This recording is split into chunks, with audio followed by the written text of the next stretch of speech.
아버지, 은혜를 감사합니다. 오늘도 우리에게 주신 귀한 시간을 통해 기도로 나아갑니다.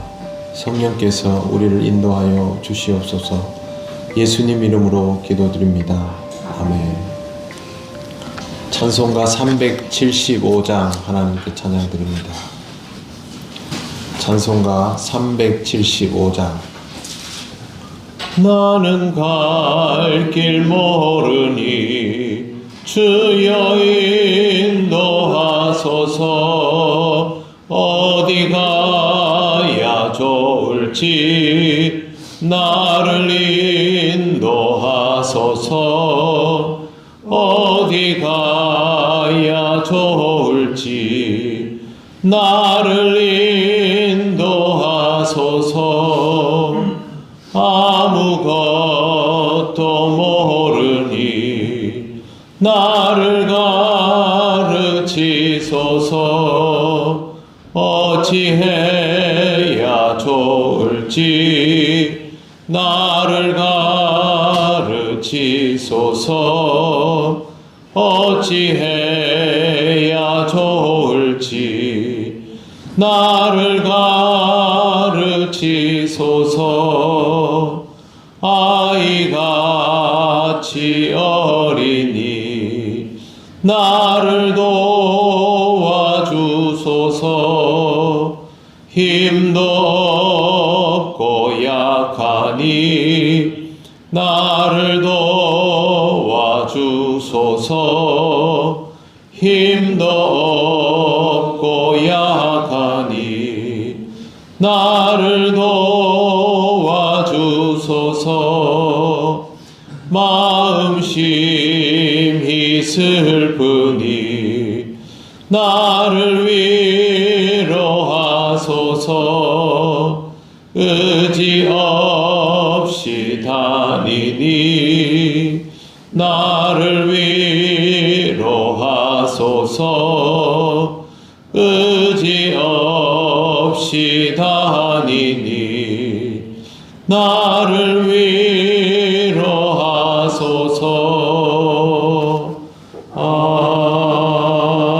아멘. 하나님 말씀 이사야 6장 5절에서 7절입니다. 구약 974쪽입니다. 이사야 6장 5절에서 7절 말씀 다같이 봉독하겠습니다. 그때에 내가 말하되 화로다 나여 망하게 되었도다. 나는 입술이 부정한 사람이요 나는 입술이 부정한 백성 중에 거주하면서 만군의 여호와이신 왕을 배웠음이로다 하였더라. 그때에 그 스랍 중에 하나가 부정하여 백성 손에 가지고 내게로 날아와서 그것을 내 입술에 대며 이르되 보라 이것이 내 입에 닿았으니 내 악이 제하여 졌고 내 죄가 사하여 졌느니라 하더라. 아멘. 하나님의 현현 앞에서 이사야가 이렇게 말합니다. 그때에 내가 말하되 화로다 나여 망하게 되었도다. 이 말의 의미는 진짜 망하게 되었다는 뜻이 아니라 말할 수 없게 되었다. 내가 정말 완전히 무너진 상태인 것을 깨달았다라는 뜻입니다. 이사야가 스스로를 초라하게 여긴다기보다는 하나님의 절대적인 거룩함 앞에 서니 자기 존재가 어떤 상태인지를 깨달아 버린 것입니다. 이사야가 발견한 스스로의 모습은 전적인 타락을 깨닫고 스스로 망하게 되었다라고 인정할 수밖에 없는 상태입니다. 나는 입술이 부정한 사람이요 나는 입술이 부정한 백성 중에 거주하면서 만군의 여호와이신 왕을 배웠음이로다. 스랍들은 죄 없는 심령으로 거룩한 입술을 가지고 하나님을 온전히 찬양하지만 이사야는 자기가 그럴 상태가 못 된다라는 것을 알았습니다. 그래서 부정한 입술을 가진 사람이라고 고백하고 자기가 부정한 백성 중에 포함되어 있다는 것도 인정합니다. 하나님의 부르심을 받은 이사야도 그 무리에 속하여 있는 것이 엄연한 사실이니 당당한 모습으로 하나님 앞에 서기가 힘든 것입니다. 그럼에도 이사야는 하나님을 향하여 만군의 여호와이신 왕을 배웠음이로다 라고 분명하게 말하고 있습니다. 이 장면을 보면 하나님 앞에 심판대에 설 때 이런 느낌이 아닐까라는 생각이 듭니다. 하나님과 우리가 마주하게 되면 하나님이 질문을 하시면 우리가 이 세상에서 이것도 했고 저것도 했고 그래도 신앙생활 열심히 한다고 노력했습니다 라고 지금은 대답할 수 있을 것 같지만 막상 하나님 앞에 딱 서면 그 하나님의 영광 앞에서 우리 자신의 초라함이 고스란히 다 경험될 것이라는 말이죠. 이사야가 느꼈던 감정이 아마 그럴 것입니다. 그런데 이사야도 심판의 자리는 아니죠.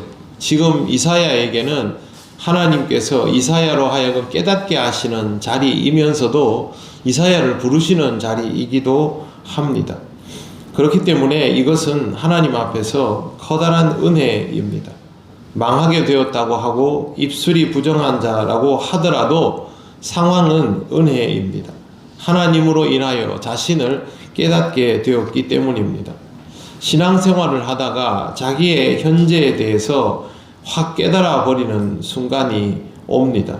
그 순간에는 굉장히 스스로에 대해서 초라하게 여길 수도 있고 자괴감이 들 수도 있지만 나와 만나 주시는, 나와 대면하여 주시는 하나님의 임재를 경험한다는 것 자체가 내게는 새로운 기회이고 바로 은혜입니다. 그때 하나님과의 만남을 통하여 나를 깨닫는 것이 아니라 단순히 나 스스로를 초라하게 여긴다면 그거는 정말 자괴감으로 나아갈 수 있지만 하나님께서 우리를 인도하시기 위하여 깨닫게 하시기 때문에 그는 우리에게 귀한 시간이고 이사야에게도 지금 이 순간은 매우 소중한 시간입니다. 하나님과의 만남이 그토록 중요한 이유가 바로 여기에 있습니다.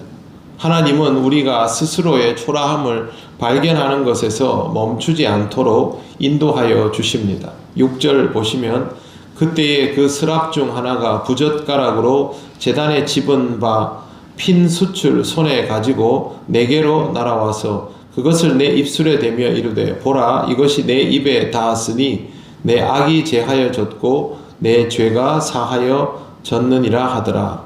부젓가락은 화로나 아궁이에서 숯불 피우거나 조정할 때 사용하는 집게를 뜻합니다. 스랍이 그것을 들고 제단에 잘 피어있는 숯을 집어들고 이사야에게 와서 입술에 대면서 내 입에 닿았으니 악이 제해졌고 죄가 사해졌다고 말합니다.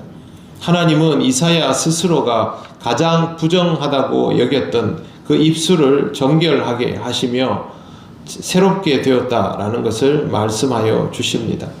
하나님이 이사야에게 이렇게 하시는 이유가 있습니다. 이사야를 사용하시고 이사야의 입술을 사용하시기 위해서입니다. 그렇다면 이사야는 더 이상 자신이 부정한 입술을 가졌다는 자괴감의 상태에 머물거나 하나님의 임재와 선포에 관하여 침묵하거나 하는 것이 허락되지 않는 상태로 나아가게 됩니다. 우리가 주님 앞에 나아갈 때 주여 나는 죄인입니다 라고 고백하지만 주님께서 우리에게 내 죄를 사하노라 말씀하시면 우리가 여전히 나는 죄인이기 때문에 아무것도 할 수 없습니다 라고 하는 것이 아니라 주님께서 나를 새롭게 하셨으니 그때부터는 주님이 원하시는 대로 써주소서 하고 나아가야 되는 것, 그게 바로 이 이사야의 입장과 똑같은 것입니다. 하나님께서 은혜를 주시는 것은, 하나님께서 죄를 사하여 주시는 것은 내 죄가 사해졌으니 이제는 끝났다라고 하시는 것이 아니라 그 죄사함의 은혜를 힘입고 무언가를 감당할 수 있도록 우리를 인도하여 주시는 과정입니다. 그렇기 때문에 우리에게 그리스도인으로 살아간다는 것은 그 자체가 새로운 기회를 뜻합니다. 하나님과의 만남에서는 항상 이 부분을 유념하시기를 바랍니다.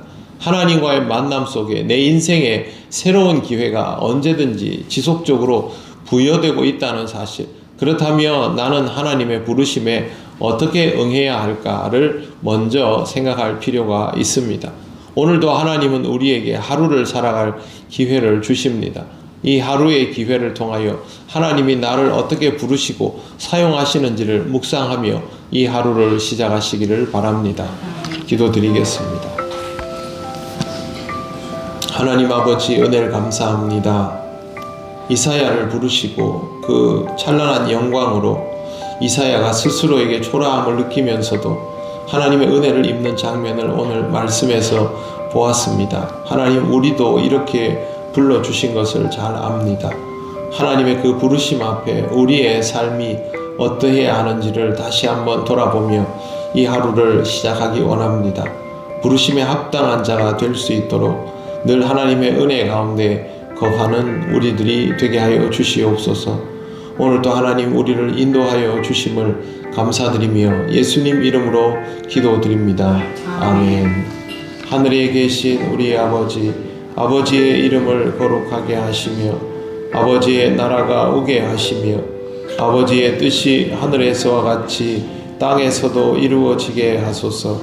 오늘 우리에게 일용할 양식을 주시고 우리가 우리에게 잘못한 사람을 용서하여 준 것 같이 우리 죄를 용서하여 주시고 우리를 시험에 빠지지 않게 하시고 악에서 구하소서. 나라와 권능과 영광이 영원히 아버지의 것입니다. 아멘.